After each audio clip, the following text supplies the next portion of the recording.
hour, back on Get Up. Game 3 superlatives from the crew. Drea, I'll start with you. Who was the most impressive last night in Game 3? Jaylen Brown. First half, he's struggling, can barely find the basket. Second half finishes 24 points in the second half. He was efficient. He was aggressive. He was a dog on the defensive end. He is the best two-way player out there on the floor.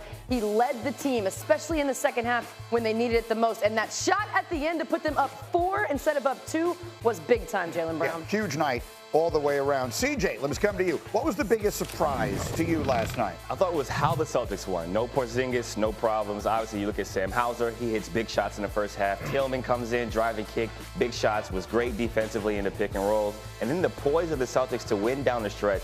Jaylen Brown, big shots. Jason Tatum, big shots. Drew Holiday driving, being the glue. Driving kick. We're going to highlight that play that he did to Derek White, but I was just really impressed with the poise of them overall. Absolutely. The thing that we have questioned over these years. Finally, J. Will, what was the biggest disappointment last night? I think the biggest disappointment was just the body language of Luka and defensive schemes that I saw from Jay Kidd. Like, look, we talk about habits all the time. Luka is a phenomenal player in the game of the NBA. But these habits around him complaining constantly and him not having great body language is something that's rearing its ugly head right now. And it certainly was ugly in every way last night. We'll have more on that as we go. We spent a lot of time talking about it, but let's take a look at some of the good Celtics offense from last night. You've got to play as only you can. Or can we talk about the bad Dallas Mavericks defense? Okay, set it up. Just put the play up because I just want to show the world what I'm talking about. Right. First off, I'm using an acronym, okay? CJ, we've been talking about this. 3 minutes left to go in the fourth quarter. I have WTF at home. You know what that stands for. I do not understand defensively why the scheme is to switch everything right now. Why? Let's let the play develop, okay? So here we go. You're going to see the play start off. You're going to see a little screen here by Al Horford. Screen come in here, and you're going to see these two players, 1, 2. Why are you switching? Why wouldn't you just talk about the likes of P.J. Washington fight over this screen because you know there's going to be a rescreen to this moment here, okay? Doesn't do it. Switch. Now you have Derek Lively guarding Jason Tatum. You're going to see another screen, CJ. Same thing here.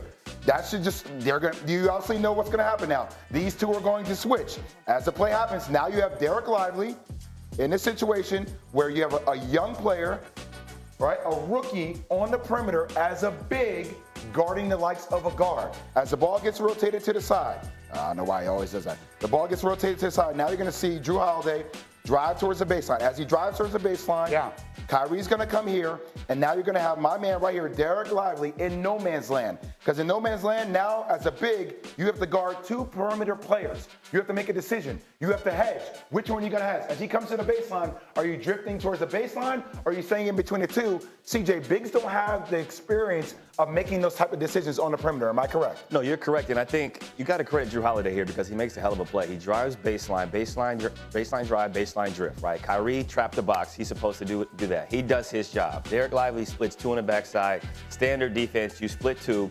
Generally speaking, he does do a good job of taking away the corner 3, right? Because we know the percentages corner versus arc 3. But you have the first pass out. He drops a little bit too far towards the baseline. Drew makes a no-look pass, and he manipulates this guy with his eyes. He looks to the corner, throws the left-hand dime on the money, and that's why Drew Holiday has made $300 million in his career and why he has 2 championships. The pass by JH is phenomenal with the left hand, but also for Derek Lively, I know you're taking away the corner 3, but still, like, there should be a little bit of a hedge, right? A guard would give you a little bit of one of these to try to make you force into a decision, and he goes into the corner. It's like defensive schemes down the stretch. I mean, that's a critical play. So it leads to, I know we're going to talk a lot about Luka and bad habits, body language, complain to the refs, but also defensively, scheming-wise down the stretch, why are you switching 1 through 5? Well, that's an outstanding look by you because most of us, including me, what we saw on that play was what a pass from Drew Holiday. But what you're telling us is that there are defensive mistakes that are being made here, or at least a strategy that does not wind up working that sets up the open. And I'll give you one other one because, look, I still think you have Jason Kidd in his first NBA Finals, right? Like when the Mavs are on a run, I don't know why he calls a timeout to stop the run. And then while the Boston Celtics are on the run, I don't know why Jason Kidd does not call a timeout to stop their run. So there's there's a huge learning curve for everybody that's in the NBA Finals for the first time in the Dallas Mavericks. I think it's important to add, the Celtics weren't great in their first finals appearance. They had turnovers. They had lack of execution down the stretch. They weren't 6-0 in clutch games. There's a growth moment that occurs when you fail, and the Mavericks are going through it right now. Obviously, Luka, they're talking about his defense. They're killing him. They're talking about how Kyrie wasn't great in the first 2 games, but they have to go through a growth moment to fail in order to succeed, and I think they're going to be better because of it. We'll find out. One way or another, the overwhelming story this morning is Luka Doncic and his performance last night. And if you haven't heard it yet, Kendrick Perkins was all over this. He was on the Road Trippin' podcast last night, and these were his thoughts after the game. Luka off the game. He drained his team emotionally. Even J. Kidd. And it started from the tip, the complaining, every damn possession down, the falling on the floor, right? Not getting back in transition, not making a second effort. The bullshit fouls, that was not a charge. Why even put yourself in that position? He tapped out and he left his team hanging. By far, the worst performance I've seen for Luka in the playoffs. Lack of energy, lack of leadership, emotions wasn't there. He went to bed at the crib.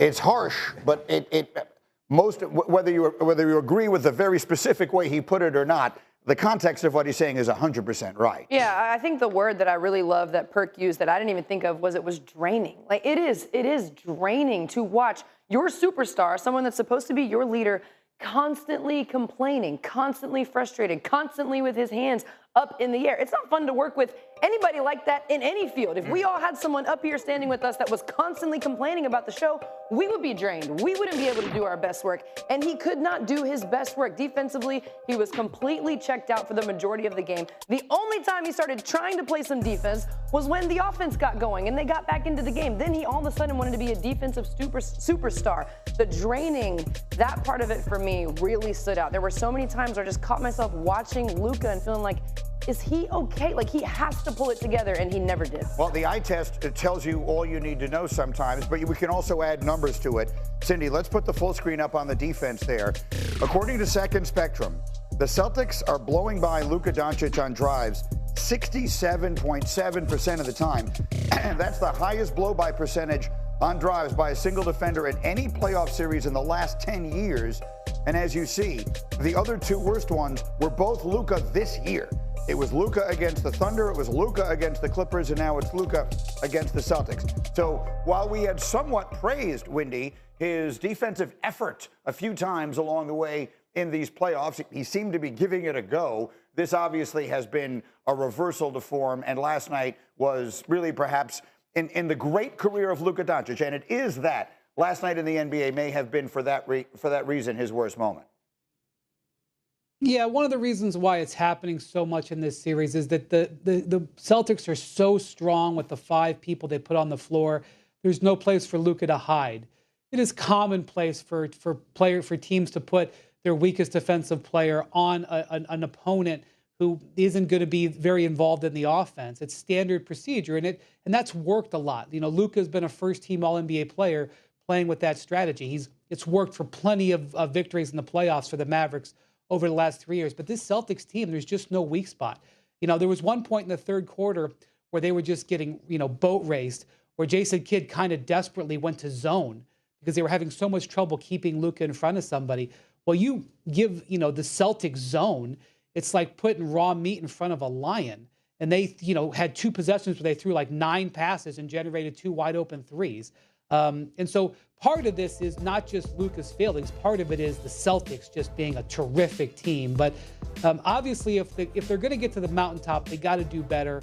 Luka's got to do better. And look, when it comes to the complaining with the officials, they've tried everything here in Dallas. Everybody has talked to them. There's been different executives, different coaches, different teammates. I'm sure I don't know as much about the Slovenian national team. I keep bringing that up because it's so important to him. It so frames what he does year after year.